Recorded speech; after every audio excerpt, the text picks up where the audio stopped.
Habrás escuchado todo un conflicto en el Consejo de la Magistratura, el Senado, diputados, todo un desastre. Voy a tratar de hacértelo lo más sintético y prácticamente posible qué es lo que está ocurriendo con el Consejo de la Magistratura. Primero déjame explicarte que el Consejo de la Magistratura es un órgano que aparece en el año 1994. Antes del año 94, es decir, antes de la reforma de la Constitución, a todos los jueces los resolvía el presidente de la Nación en conjunto con el Senado.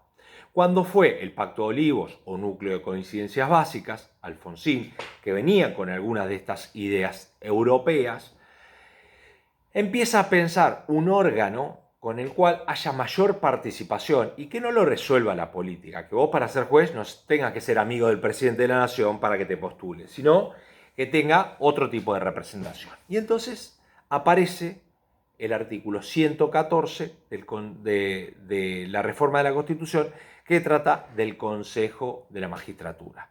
¿Qué hace básicamente el Consejo de la Magistratura? Bueno, interviene en el presupuesto del Poder Judicial, nombra jueces y remueve jueces, con lo cual es un órgano de poder importante.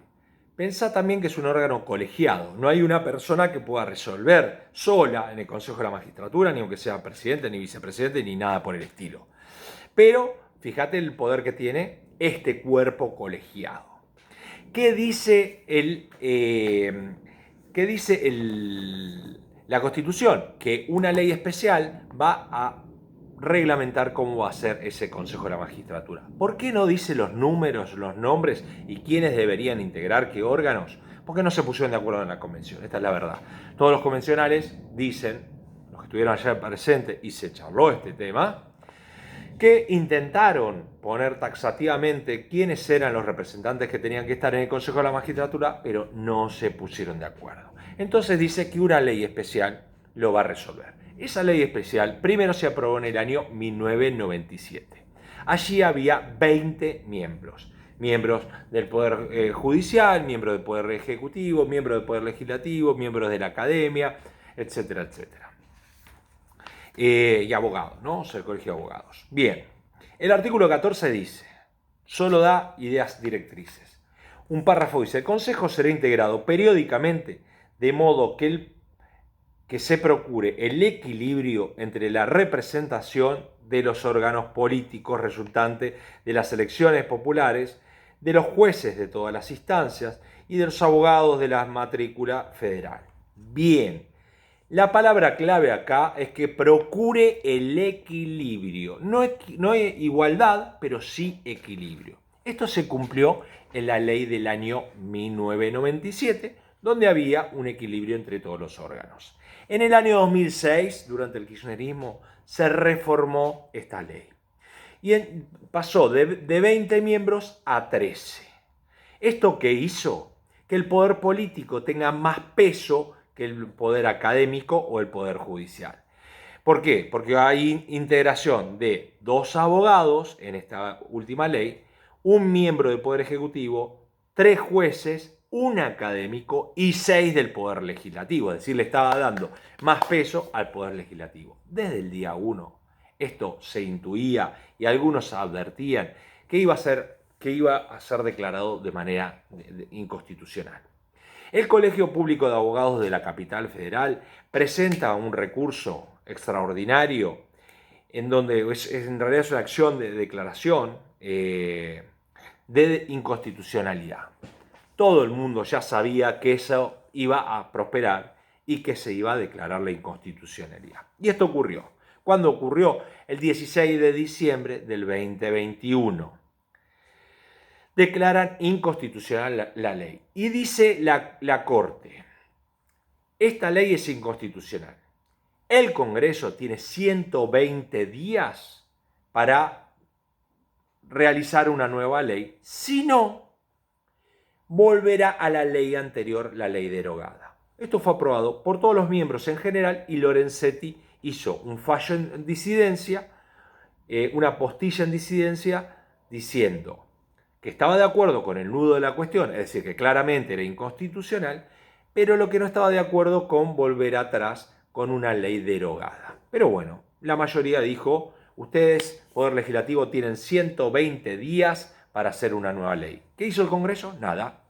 Llegó el sábado pasado, 10 de abril del 2022, sin haber modificado esta ley. Es decir, y esto pasaron dos cosas.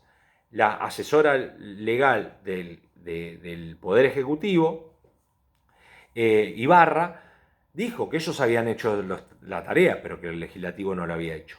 En el medio, el presidente de la Nación había enviado un proyecto de subir a 17 miembros. Bueno, la verdad es que el Poder Legislativo quedó, no hizo absolutamente nada. ¿Cómo termina la película? Porque acá el problema es que el bloque mayoritario del kirchnerismo se oponía a nombrar a estos nuevos autoridades y acatar esta orden judicial. Termina acatándola, pero con una pequeña trapisonda.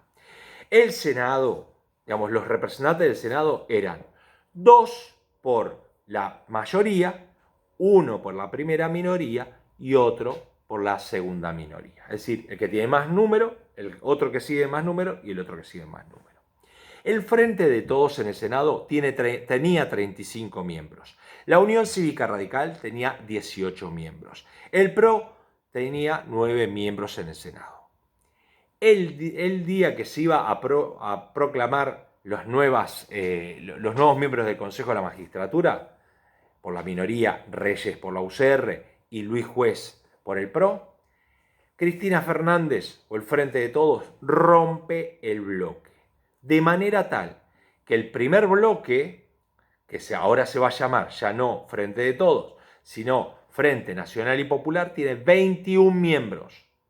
La Unión Cívica Radical tiene 18 miembros y ahora la segunda minoría es el Partido Justicialista con 14 miembros. Es decir, 2 por la mayoría, 1 por la primera minoría y otro por la segunda minoría. Esto hace que se lleven, Luis Juez no entre porque no le reconocen la segunda minoría por haber roto el bloque. La ruptura del bloque del kirchnerismo, del Frente para Todos o de Unión Ciudadana hace que se lleve 2 por mayoría y 1 por minoría, y esto, digamos, que sin ninguna duda es legal, pero que dista de ser un poco oportunista, justo el mismo día que se van a elegir los miembros del Consejo de la Magistratura. Por eso es que ha habido tanto lío, tanto despiole por este temón.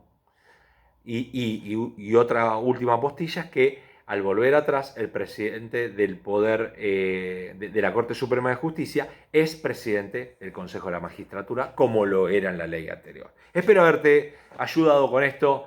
Es un tema un poquito técnico, pero trate de hacerlo lo más sencillo posible. Nos vemos en la próxima.